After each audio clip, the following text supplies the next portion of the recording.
আগে আওয়াজটা শুনুন, তারপরে বানাতে ছুটবেন।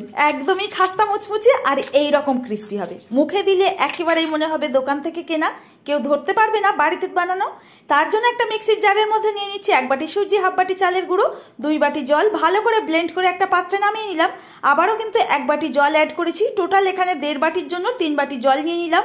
স্বাদ মতো একটু লবণ আর দিয়ে দিচ্ছি 1/2 টিস্পুন বেকিং সোডা। কাপড়গুলোরও তো মেকআপ করতে ইচ্ছে করে, তার জন্য বেশ কিছুটা সাবুদানার মধ্যে কালার মিশিয়ে নিলাম। এদিকে নিয়ে নিচ্ছি বেশ কয়েকটা একই মাপের প্লেট, সাদা তেল একটু লাগিয়ে এর মধ্যে সুজি আর চালের গুঁড়োর ব্যাটার দিয়ে দিলাম। এবার দিয়ে দিচ্ছি এখানে কালারফুল মেকআপ করার জন্য এরকম কালারফুল সাবুদানা। এগুলোকে স্টিম করে নেব 50 সেকেন্ডের জন্য। স্টিম ওটা জলের মধ্যে দিয়ে দিলাম।